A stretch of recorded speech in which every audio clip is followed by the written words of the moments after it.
Sa kaso po ni dating Pangulong Rodrigo Duterte, hiniling ni Attorney Nicholas Kaufman na magbitiw bilang kanyang lead counsel. Hinihintay na lang ang desisyon ng International Criminal Court kaugnay po niyan. Pero sa tingin ni Ombudsman Jesus Crispin Remulla, delaying tactic lang yan. At nakatutok si Darlene Kai.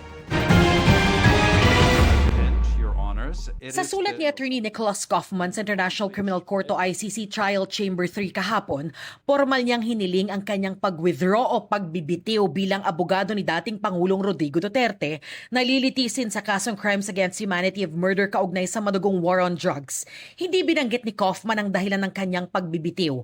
Base sa opisyal na dokumentong nakapost sa ICC website, March 31, 2026 pa natapos ang opisyal na engagement o kontrata ni Kaufman bilang counsel ng dating Pangulo. May 7, personal na pinuntahan ng defense team si Duterte sa kanyang detention facility para i-document ang pag-release o pagpayag ni Duterte na umalis si Kaufman at ang kagustuhan niyang kunin bilang kapalit ang isa pang abogado na redacted o hindi tinukoy sa pampublikong kopya ng dokumento. Sabi ni Kaufman, veterano na sa ICC ang bagong counsel ni Duterte kaya tiwala siya sa kakayahan nito. Sinabi na raw ni Kaufman sa bagong abogado ang mga pending deadline at siniguro sa kanya ng bagong counsel na dadalo siya sa status conference sa May 27.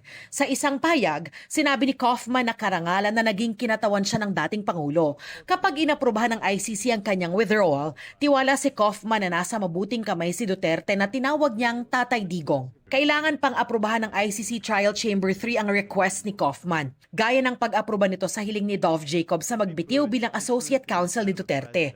Sa desisyong inilabas kahapon, sinabi ng Trial Chamber 3 na nagpahayag si Duterte na i-reorganize ang kanyang defense team bilang paghahanda sa paglilitis. Nagdesisyon ang Trial Chamber 3 na aprubahan ang pagbibitiw ni Jacobs sa paniniwalang wala itong abalang idudulot para sa mga abogado ng mga pamilya ng biktima ng drug war. Gusto nilang magsimula na sa lalong madaling panahon ang paglilitis kay Duterte.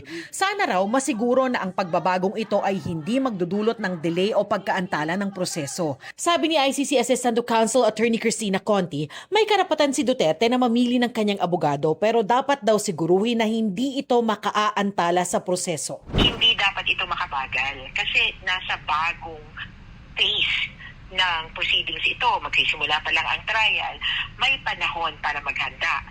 Ang trial naman ay hindi magsisimula kaagad-agad. Sa kanya namang radio program kaninang umaga, tinawag ni Ombudsman Jesus Crispin Remulla na delaying tactic ang pagbitiw ni Kaufman.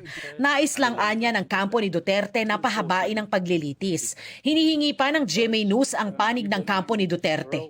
Darlene Kai, nakatutok, 24 oras.